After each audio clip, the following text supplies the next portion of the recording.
사지 말아야 될 아파트가 있어요? 네, 있어요. 보통 공동묘지 옆이라던가 냄새나는 혐오시설 옆이라던가 이런 얘기는 사실 많이 들어봤잖아요. 네. 근데 그 중에서도 그냥 초보이거나 무주택자분들이 이것만은 안 했으면 좋겠다 하는 게 바로 땡땡땡 아파트가 있어요. 땡땡땡이요? 네. 우리가 흔히 아는 무덤뷰라던가 공기가 나쁘다던가 이런 거는 사실 몸으로 다 알고 있기 때문에 그런 물건을 사서 오는 경우는 생각보다 적더라고요. 근데 이런 물건은 의외로 많이 사서 옵니다. 바로 나홀로 아파트예요. 동 하나 있는 아파트 네, 뭐 이런 거요? 한 동짜리 아파트라던가 한 200에서 300세대 미만 아파트를 사는 경우도 꽤 많이 있더라고요.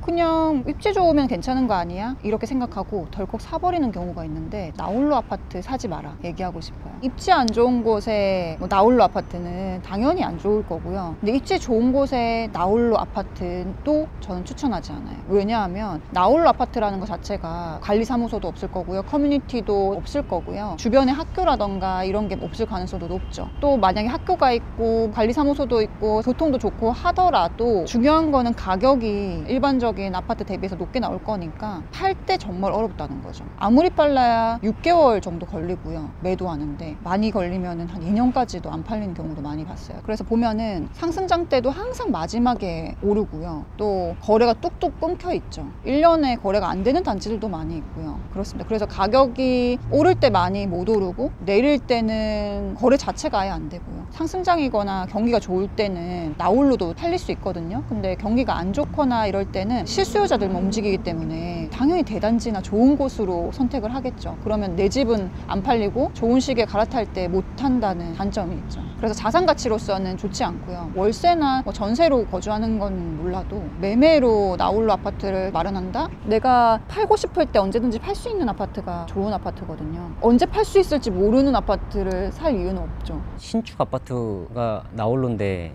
되게 좋아 보일 수도 있잖아요. 그러니까 사지 말아요. 왜냐면 사람들은 처음 집을 살 때 세대수 같은 거 생각 안 하고 당연히 신축이니까. 그러니까 빌라도 많이 사잖아요. 신축 빌라. 근데 막 나홀로 아파트 광고 되게 끌리게 하잖아요. 네. 초역세권에. 그래서 조심해야 되는 거예요. 왜냐면 좋은 아파트는 홍보를 안 해요. 홍보할 필요가 없죠. 알아서 찾아오네.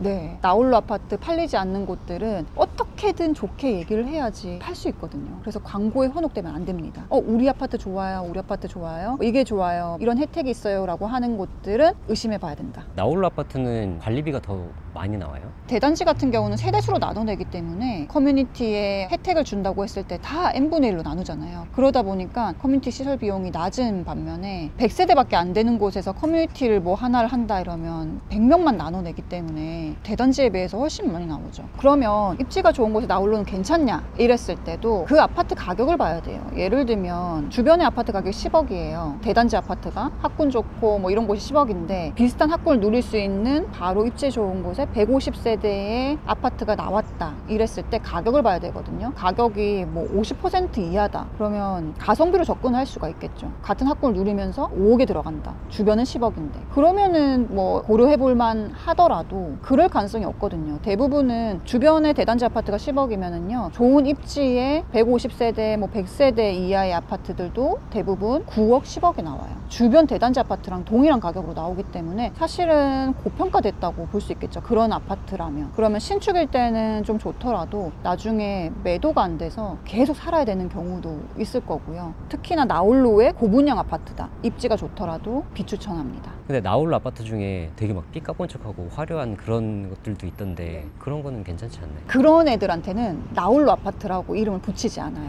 그럼 뭐야? 예를 들어서 평수 자체가 20평대가 아니라 일단 40평을 넘어간다. 50평, 100평이다. 이러면 나홀로 아파트라는 이름을 붙이지 않고 고급 주택으로 명칭을 합니다. 예를 들어서 아이유 아파트라던가 이런 곳들은 사실 좀 우리가 생각하는 나홀로 아파트의 개념은 아니에요. 뭐 100억 이상 그런 아파트들은 사실 별개의 얘기고요. 일반인들이 사는 뭐 20평대, 30평대 아파트 중에서 세대수가 작은 걸 나홀로 아파트라고 보시면 되세요.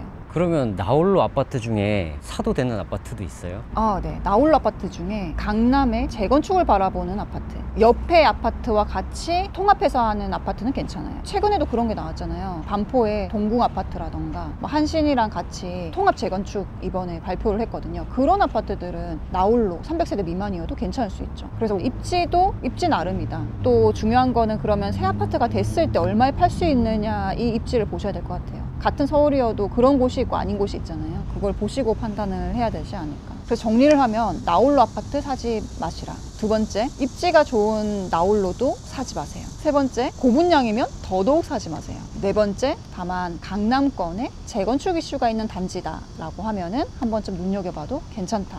근데 그렇다고 대단지라고 무조건 다 좋은 건 아니잖아요. 이왕이면 대단지가 좋긴 하죠. 서울이나 수도권 같은 경우는 대단지면은 사도 괜찮고요. 근데 다만 주의할 점이 있습니다. 대단지여도 입지가 안 좋은 대단지라고 하면 조심하는 게 좋아요. 서울에 이미 지어진 기축 대단지 같은 경우는 괜찮다고 보고요. 이제 생기는 신도시 또는 외곽지 또는 지방에 있는 대단지는 초반에는 조심할 필요가 있다. 그렇게 생각을 해야 됩니다. 왜냐하면 1000세대만 있다고 우리가 대단지로 표현을 하잖아요. 근데 1000세대만 있다고 학교가 바로 들어오진 않거든요. 편의시설 같은 경우도 1000세대보다 훨씬 많은 세대가 들어와야지만 편의시설이 들어온다거나 학교가 들어온다거나 이런 것들이 다 이후에 이뤄집니다. 그러면 혼자 1000세대가 들어갔는데 다른 옆 세대들이 들어올 때까지 한참을 기다려야 돼요. 그런 곳들은 10년 지나서 들어가는 게 훨씬 더 좋습니다. 그래서 대단지여도 입지가 좋지 않은 대단지는 한 번 더 체크해보고 매수하시는 게 좋습니다. 나홀로 아파트 기준이 세대수에 대한 기준도 있을까요? 네, 200세대 미만이면 일단 거르고 보시면 좋을 것 같아요. 그리고 만약에 산다고 했을 때도 500세대보다는 사실 1000세대 이상이 훨씬 더 좋거든요. 그렇기 때문에 1000세대 이상부터 보시고 가격이 너무 안 맞다 이러면 800세대 이상 이 정도에서 다시 보시면 좋아요. 그래서 특히 주의해야 될 곳은 200세대 미만 아파트를 조심하면 돼요. 그럼 첫 집을 구한다 그러면 어떤 기준으로 이제 좀 보면 좋을까요? 제가 강의에서도 체크리스트 이런 걸 드리긴 하는데요. 기본적으로 우리가 처음 매집 시작한다고 하면 1000세대 이상부터 시작을 하시면 좋고, 또 서울이나 수도권 같은 경우는 워낙 교통체증이나 이런 게 너무 심하잖아요. 인구도 너무 많고 그러다 보니까 역과의 거리가 어떻게 되는지, 그러니까 지하철이 어떤 지하철에 있는지 이런 거 위주로 먼저 체크를 하시는 게 좋습니다. 또 이제 학군 좋은 데는 다 아시겠지만 꼭 학군이 좋지 않더라도 우리 아파트 바로 옆에 학교가 있느냐, 초등학교를 품고 있느냐, 우리 초품화 이런 얘기는 많이 아시잖아요. 초품화이냐 이런 기준점만 몇 가지만 따져봐도 아, 이게 아파트 좋구나 이런 것들이 눈에 보이실 거예요. 그래서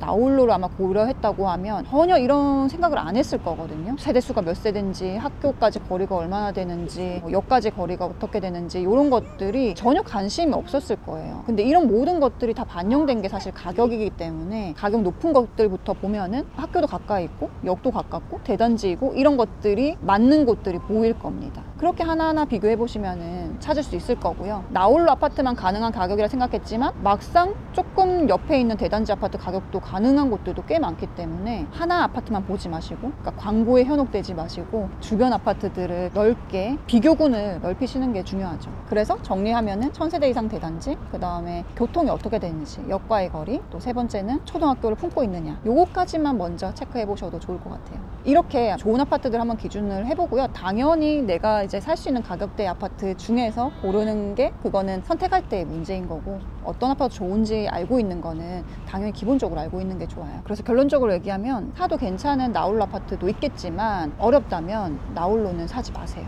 알겠습니다.